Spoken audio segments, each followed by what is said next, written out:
Welcome to all my dear students. दोस्तों, आप सबका स्वागत है JS आर्मी यूट्यूब चैनल पे। बहुत सारे बच्चे यहाँ पे कंफ्यूजन में हैं कि सर हमें इम्प्रूवमेंट एग्ज़ाम जो है वो देना चाहिए या नहीं देना चाहिए। दोस्तों, इसका आंसर मैं आपको बहुत सिंपल तरीके से देता हूँ, और आपको फिर भी ऐसा लगे कि अभी भी हम कंफ्यूजन में हैं, तो आप अपना रिज़ल्ट जो है वो मेरे व्हाट्सअप नंबर पे आप भेज देना। मैं आपसे फ़ोन पे व्हाट्सअप थ्रू बात करके मैं आपको गाइड कर दूंगा कि आपके लिए इम्प्रूवमेंट एग्ज़ाम सही रहेगा या नहीं रहेगा। तो आप बिल्कुल भी सबसे पहले निश्चिंत हो जाओ, और जैसे मैं बोल रहा हूँ वो सब चीज़ें जो है उसका आंसर खुद ही सोचो, उसका आंसर हाँ है या ना है, और उसके बाद आप खुद आपके लिए डिसाइड करो, ना कि कोई आपके लिए डिसाइड करे कि आपको इम्प्रूवमेंट एग्ज़ाम देना चाहिए या नहीं देना चाहिए। ठीक है। सबसे पहले मैं आपको गाइड करना शुरू करूं उसके पहले आप सबको कॉन्ग्रेचुलेशंस, आप सबको बहुत सारी शुभकामनाएं आपके नए सफ़र के लिए जो आप अब स्टार्ट करने वाले हो। आपका नेक्स्ट पड़ाव जो है करियर का, दैट इज़ कॉलेज लाइफ, जिसके अंदर आप कोई कोर्स जो है वो डिसाइड करने वाले हो। कॉलेज आपको नया मिलने वाला है, पूरा नया एटमॉस्फेयर होगा पढ़ाई का। तो सबसे पहले आपको रिज़ल्ट के लिए कॉन्ग्रेचुलेशंस, आपने बहुत शानदार मेहनत करी है और आपका रिज़ल्ट बहुत शानदार आया है। और आपको अपना रिज़ल्ट जो है वो ग्रेसफुली एक्सेप्ट करना है, क्योंकि जैसा भी रिज़ल्ट है आपका खुद का रिज़ल्ट है। तो सबसे पहले हमें एक्सेप्ट करना है, और वो कर लेंगे तो फिर आगे के बारे में हम सोच सकते हैं, है ना। तो ओवरऑल रिज़ल्ट जो है, जैसे हमें पता है गुजरात बोर्ड का 83% आया है। तो लास्ट ईयर 82 था, इस साल 83 है, ज़्यादा डिफरेंस नहीं है। रिज़ल्ट ओवरऑल बहुत शानदार है, पर कहीं कहीं कुछ कुछ बच्चों को अनसेटिस्फेक्शन है कि सर हमने सोचा था कि हमें केमिस्ट्री में इतने आने चाहिए, फिजिक्स में इतने चाहिए, बायो में, मैथ्स में इतने आने चाहिए, पर हमारे 2 4 5 10 मार्क्स तक कम आ रहे हैं। और कुछ बच्चों को ऐसा है कि हमारे मार्क्स आने चाहिए थे 80 और हम रुक गए हैं 60 पे। तो बहुत सारे अलग अलग कैटेगरी हैं, सबको मैं एक साथ नहीं बोल सकता कि आपको इम्प्रूवमेंट एग्ज़ाम देना चाहिए और आपको इम्प्रूवमेंट एग्ज़ाम नहीं देना चाहिए। तो वन बाय वन बात करते हैं। सबसे पहले बात करते हैं ऐसे बच्चों के बारे में जिनको एक या दो सब्जेक्ट में ऐसा लग रहा है कि हमारे मार्क्स 4 या 5 मार्क्स इंप्रूव हो सकते हैं अभी अगर हम इम्प्रूवमेंट एग्ज़ाम देंगे तो। So we are talking about top most students जिन्होंने A2 या B1 ग्रेड जो है वो सिक्योर किया है, जिनके मार्क्स जो हैं उसमें 4 या 5 मार्क में अनसेटिस्फेक्शन है। तो मैं आपको दोस्तों बता दूं कि आपका सिलेबस आपने कहीं पे भी पढ़ा है, ट्यूशन में खुद पढ़ा है, ऑनलाइन पढ़ा है, आपका सिलेबस नवंबर में कंप्लीट हो गया होगा। दिसंबर, जनवरी, फरवरी में आपने एग्ज़ाम्स दिए होंगे, मॉक एग्ज़ाम्स दिए होंगे स्कूल में और ट्यूशन क्लासेस के अंदर, खुद ने भी आपने पेपर लिखे हो सकते हैं। अब वो जब आपने पेपर लिखे तो आप पूरा नवंबर के बाद सिलेबस कंप्लीट होने के बाद पूरे रिदम में थे। आपने बोर्ड का एग्जाम दिया तब तक आप पूरा रिदम में थे, सिलेबस आपका प्रॉपर आप पढ़ रहे थे, हर रोज पढ़ाई हो रही थी। एक प्रेशर था कि बोर्ड का एग्जाम है और पहली बार एग्जाम है, तो एक अलग से प्रेशर था। तो वो रिदम में पूरा आप जिसको बोलते हैं कि आप पूरा एक लूप में थे नवंबर के बाद सिलेबस के, कि आपको एग्जाम देना है ना। जैसे ही बोर्ड का एग्जाम कंप्लीट हुआ आप वो लूप में से बाहर आ गए थे। मार्च के अंदर जैसे एग्जाम कंप्लीट हुआ आप वो माहौल में से पूरा बाहर आ गए। आपका रिदम अभी बिल्कुल भी नहीं है सिलेबस का। मतलब मैं आपको बोलूँगा कि अप्रैल महीना पूरा चला गया और मई 6 मई है आज, तो आपका 1.5 महीना अप्रोक्स आप अभी सिलेबस के कांटेक्ट में नहीं हो।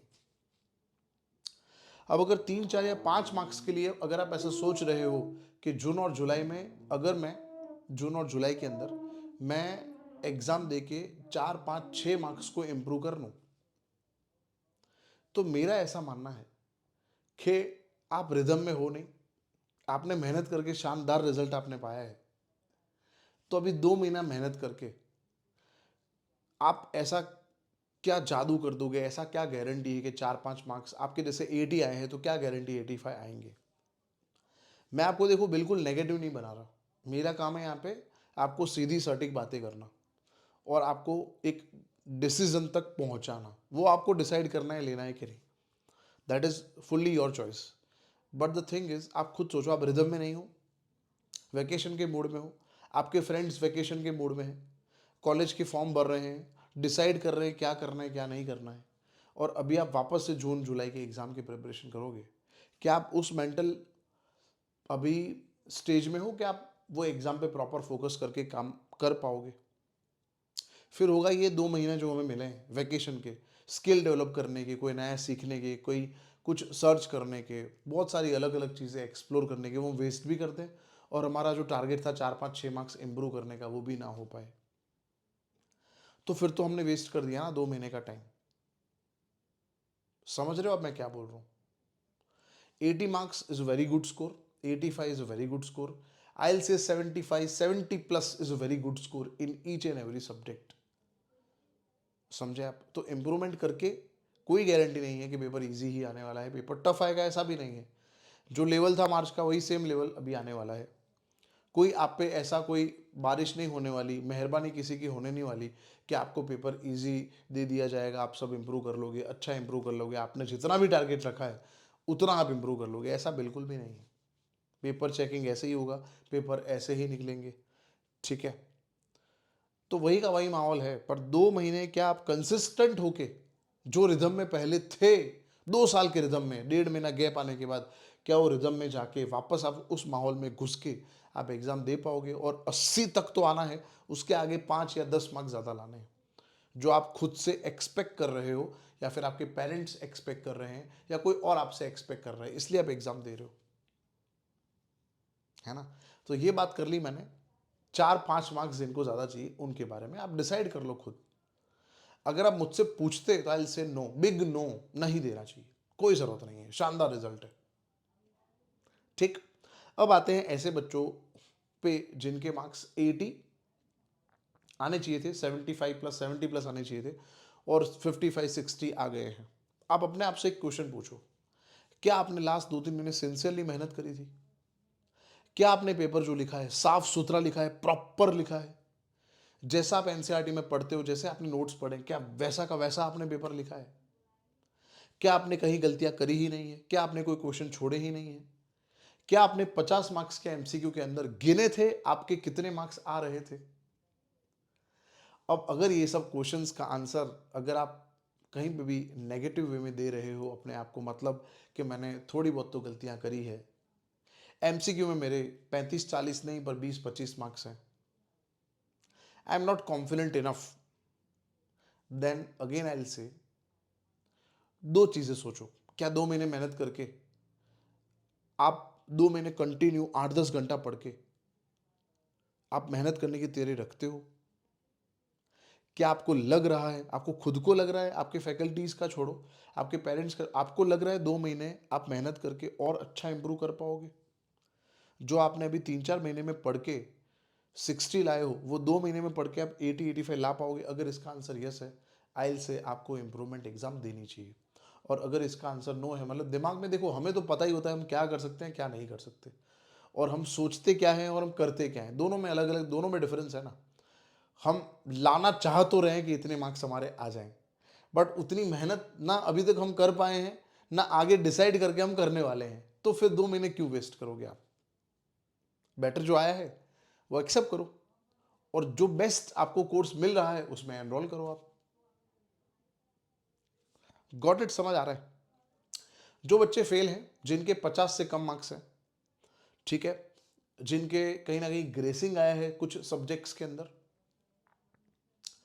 वो लोग भी मेरी तरफ से, मेरा ऐसा मानना है, उनको इंप्रूवमेंट एग्जाम डेफिनेटली देना चाहिए। और उसमें भी उन लोगों को नहीं देना चाहिए जिनको ऐसा लग रहा है कि भाई भाई खत्म हो गया, छोड़ो यार, अब नहीं देना है, जो आया है एक्सेप्ट कर लेते हैं और आगे कोई अच्छा कोर्स जो है ज्वाइन करते हैं और उसमें वो गलतियां नहीं करेंगे जो गलतियां अभी तक हमने करी है, तो that's also fine, again fine, वो भी सही है।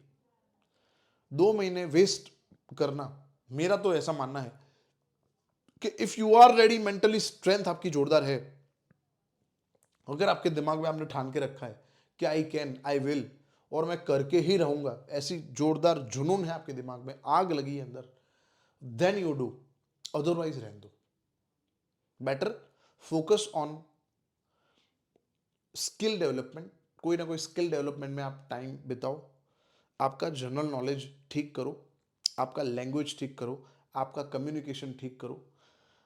आगे फ्यूचर में क्या प्लानिंग है 2 महीने, उसके बारे में रिसर्च करो। कौन से कोर्स में आपको एडमिशन लेना है, कौन से कॉलेज में एडमिशन लेना है, कॉलेज के बाद क्या करना है, आपकी प्रायोरिटीज़ क्या है लाइफ में, ठीक है, ये सब रिसर्च करो। बहुत ज़बरदस्त जोरदार टाइम है ये, ऐसा वैकेशन ऐसा नहीं बोलूँगा लाइफ में नहीं आने वाला, बट हाँ, ये वैकेशन जो 12th के बाद मिला है, कॉलेज और ये 12th का रिजल्ट आने के बीच में 2 महीने, ये वैकेशन वापस अब नहीं आने वाला है। समझे आप मैं क्या बोल रहा हूँ? आई होप मैंने इनफ आपको गाइड कर दिया है, ठीक है। आपको इम्प्रूवमेंट एग्जाम देना चाहिए नहीं देना चाहिए। अभी तक बोर्ड से दोस्तों कोई नोटिफिकेशन आया नहीं है कि इम्प्रूवमेंट एग्जाम कब है, फॉर्म कब फिल करने हैं, कैसे फिल करने हैं, कोई नोटिफिकेशन नहीं है। चिंता बिल्कुल मत करो। हमारे चैनल पे नए हो तो प्लीज़ सब्सक्राइब कर लो, आपके फ्रेंड्स तक इस वीडियो को ज़रूर से आप शेयर करो। प्लीज़ सपोर्ट आवर कम्युनिटी, और जैसे ही नोटिफिकेशन आता है let you know as soon as possible, ठीक है दोस्तों। Good luck. और भी कुछ क्वेरीज क्वेश्चन कंसर्न है आपके तो प्लीज़ कमेंट सेक्शन में आप लिखो, वीडियो को लाइक करो और शेयर करो। Thank you so much.